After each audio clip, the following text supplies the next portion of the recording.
Hello there, I'm Robert Salute and this is my module project for LIS560. Today I would like to introduce the focus of my module project using audiovisual technology for adjunct faculty.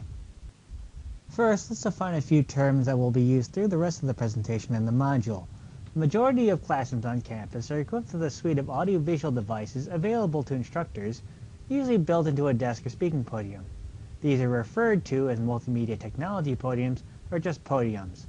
Adjunct faculty, meanwhile, refers to any part-time non-tenured instructor of higher educational institutions.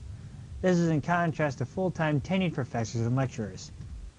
With the trend of increasing demand for and cost of higher education, the amount of adjunct faculty hired to fill these needs have risen exponentially, especially in comparison to full-time tenured professors. From 1970 to 2003, adjunct faculty hiring rose 376%, 5 times higher than the tenured faculty. The backgrounds of adjunct faculty are varied, but attempts at analyzing the behavior and needs of adjunct faculty community have parsed the demographic in numerous ways, particularly through the lens of motivation. One report in 2010 entitled Portraits of Non-Tenured Track Faculty cites the work by Gappa and Leslie categorized adjunct faculty motivations in 4 ways. Career enders refer to retired professionals or professors who wish to remain in the working population. Specialists, experts, and professionals, on the other hand, are active workers who use their relevant experience in their lessons. Aspiring academics are formally trained educators using their part-time teaching position as a means to advance to full-time status. And lastly, freelancers are individuals who use the adjunct faculty position as a means to supplement their own income. There are several factors that inform the information needs and behavior of adjunct faculty. The first and most notable factor is time. In addition to their role as teachers, a task already a notable time sink, they have to fulfill their own work obligations, either holding full-time jobs or having to juggle multiple part-time positions. Furthermore, in comparison to their full-time counterparts, adjunct faculty receive notably less support from their institutions. A 2005 study reveals that adjunct faculty average $8,990 per year in teaching. This is in contrast to the $52,600 tenured faculty make annually.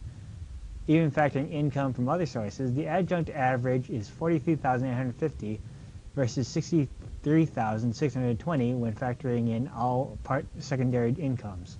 Despite this, adjunct faculty may have teaching hours comparable to those of full-time faculty, with adjuncts instructing 7.3 hours a week, while tenured professors teach 11 hours weekly.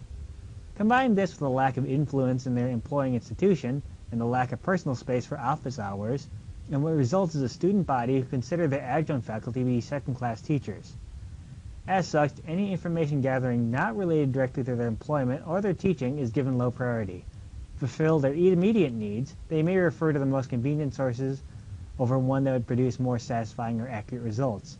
In the case of dealing with multimedia podiums, a frustrated teacher may call upon their own students to resolve the issue, or even ignore the issue outright, leaving the initial problem unresolved in the long term.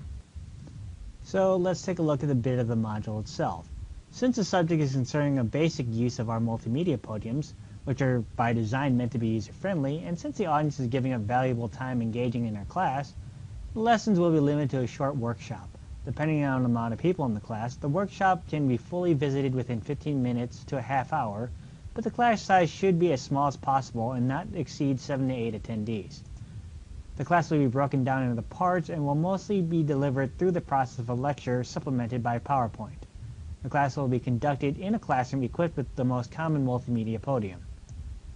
And after the class, everyone will receive handouts that give simplified instructions and diagrams covering what has been discussed. And here is the rubric for the workshop to determine the level of proficiency that students will hopefully achieve. The areas that I'm focusing on are use of the podium's controller, the use of the podium's multimedia device options, familiarity with non-standard equipment. At beginner levels, learners should be able to have functional control over the multimedia podiums, able to perform basic tasks such as turning the projector on and off, and switching between inputs. At more intermediate levels, users may start to develop familiarity and comfort with the equipment, and should be able to identify and perform basic troubleshooting that is allowable by the podiums themselves. Once users are advanced enough, they should be comfortable with all the audiovisual equipment to a level where they can identify irregular errors and faults and even teach other faculty in the use of podiums and its capabilities. As stated before, due to the time awareness of the demographic and the nature of the subject matter, the workshop should take half hour at most. The class size should consist of no more than 7 or 8 people and can function if the numbers are as small as 3 or 4 attendees. Lecture portions will be supplemented with PowerPoint. Prior to the workshop, instructors should be encouraged to bring material that they may want to show to their feature class, such as a DVD or YouTube link. Before the actual lecture portion begins, the class should be able to fill out a sign-in sheet detailing their name, teaching subject, and the room numbers they were assigned. The latter will determine what handouts are distributed to the adjunct instructors at the end of the class and can be worked into the lecture itself. After a short introduction, the class will then begin with a short vintage Microsoft video of the classroom of the future circa 1995. In addition to grabbing their attention, the video should have the audience think about how far we've come along to the video's initial proposal and allows learners to relate to the equipment to which they currently have access. As we proceed with the lesson, the module breaks down learning the podium into manageable chunks. The first lesson will involve identifying the main parts of a multimedia podium. The second will cover the function of the podium's built-in controller. The third lesson will discuss step-by-step how to use each of the different devices, and the fourth lesson will be a brief overview of the other different podium models across campus.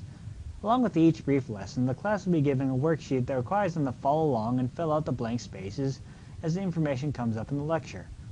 After the lecture portion, the attendees will be given a short evaluation exercise where each member will be asked to come up to the podium and complete an assigned task as if they were showing multimedia to a class. Since the technology will respond immediately, this will act as an evaluation of the user's learning. At the end of the workshop, participants will be given instructional guidebooks coinciding with the technology within the room or rooms specified on the sign-in sheet. A short survey will be distributed asking the opinions on the experience with the podium and what AV technology or improvements they may wish to access in the future.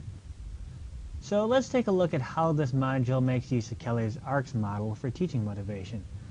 In order to get the attention of the class, the module utilizes the opening video of the old Microsoft advertisement to induce perceptual arousal, particularly through humor and thought.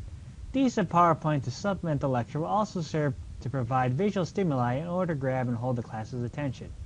The aforementioned video of the old concept of a classroom of the future also serves as a way to establish relevance to the future usefulness by showing how far we've come technologically and how well we match what was once considered futuristic concept. Early in the lecture, it is also important to establish that multimedia podiums give the users the ability to make their teaching more effective and varied. To establish confidence, the module will be as concise and simple as possible to show the simplicity of using the podium technology. The demonstration tasks that participants will be asked to perform using the podium will also reinforce the lessons from the lecture and acclimate them to the podium's use.